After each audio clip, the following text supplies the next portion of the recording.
今日咧，我哋已經讀到埃及讚美詩嘅115篇第3首啦，即係話讀咗華語，咁而家咧係讀粵語嘅，就係當時嘅人民咧已經拜假神喎，所以呼籲佢哋啊要拜真神，永活嘅真神，同埋講到偶像嗰個種種嘅不能啊，對比神自己嘅大能神咯。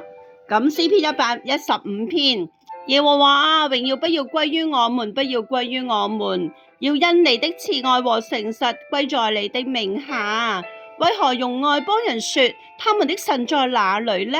然而我們的神在天上，都隨自己的意旨行事。他們的偶像是金的、銀的，是人手所造的，有口卻不能言，有眼卻不能看，有耳卻不能聽，有鼻卻不能聞，有手卻不能摸，有腳卻不能走，有喉嚨也不能出聲。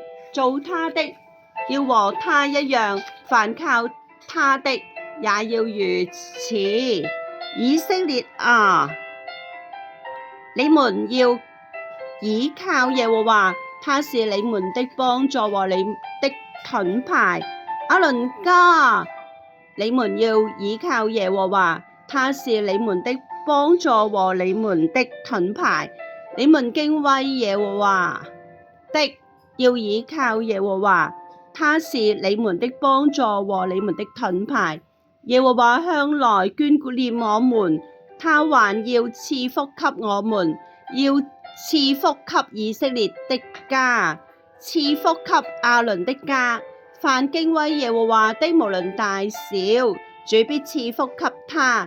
願耶和華叫你們和你們的子孫日漸加增。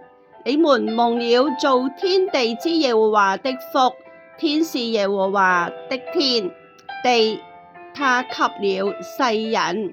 死人不能讚美耶和華，下到寂靜中的都不能。但我們要稱頌耶和華，從今時直到永遠。你們要讚美耶和華。